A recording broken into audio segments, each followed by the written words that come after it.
USA से। राधे राधे। राधे राधे महाराज जी। महाराज जी, हम सांसारिक कर्तव्यों को ईश्वर के प्रति भक्ति के साथ कैसे संतुलित करें? कि उनको समर्पित करके, जो हम व्यापार या नौकरी कर रहे हैं तो भगवान की सेवा, भगवान की सेवा है, क्योंकि संपूर्ण सृष्टि भगवान की है ना, तो यहाँ जो भी सेवा है वो भगवान की है। अब उससे जो हमें अर्थ मिलता है तो भगवान के द्वारा दिए हुए परिवार का पोषण होता है। बिल्कुल भगवान की भक्ति, सहज भक्ति हो जाएगी। 8 घंटे नौकरी की, बीच बीच में नाम स्मरण किया और 8 घंटे के बाद कृष्णार्पणमस्तु, 8 घंटे को पूरा समर्पित कर दिया। अब 8 घंटे के बाद जब फ्री हुए तो नाम जप करते हुए जो क्रियाएं हैं वो सब भगवान को अर्पित कर दो। अभी आनंद आने लगेगा। कृष्णार्पणमस्तु, जो भी कार्य है वो सब भगवान को। तो भगवान को अर्पित करने में पहली बात पाप से डर लगने लगेगा कि अगर इतना समय पाप कर्म में गया तो भगवान को समर्पित नहीं कर सकता, तो मेरा कर्म समर्पण जो योग है वो रुक जाएगा, टूट जाएगा। तो हमारे कर्म में पाप कर्म नहीं होने चाहिए, असत कर्म ना हो, और सब कर्म भागवतिक, व्यवहारिक, सांसारिक जो भी कर्म वो सब प्रभु को अर्पित कर देते कि पाप कर्म ना होने पावे। सावधानी रखो, तो नाम जप करो, इसी से व्यवहार भी परमार्थ बन जाएगा और भगवत प्राप्ति हो जाएगी, इसमें कोई संशय नहीं। महाराज जी, एक और छोटा सा प्रश्न इसी के ऊपर। मेरी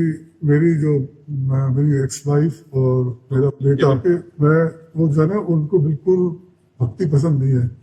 और उन्होंने जो है ना, मैं जब उनसे बोलता हूँ थोड़ा सा करने को, तो उन्होंने मुझे ही मतलब दूर कर दिया अपने से।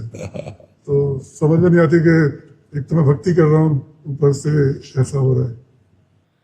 माया तो दूर कर ही देगी जब भक्ति करोगे तो फिर माया और भक्ति आपस में थोड़ा सा लाग डांट रखती है। माया और भक्ति, जब माया की तरफ चलोगे, एक शराब पीता था, बहुत गलत आचरण करता था, गंदा आदमी था, तो हमने उसे कहा, अरे तुम नीच आचरण करते हो, तुम्हें शर्म नहीं आती? ऐसे ऐसे ऐसे ऐसे काफी देर सर झुका बैठा रहा। वो कहा, आज के बाद कसम खाता हूं, मर जा जाऊं, कभी न पीऊंगा, न कभी कुछ खाऊंगा, न कोई गलत आचरण करूंगा।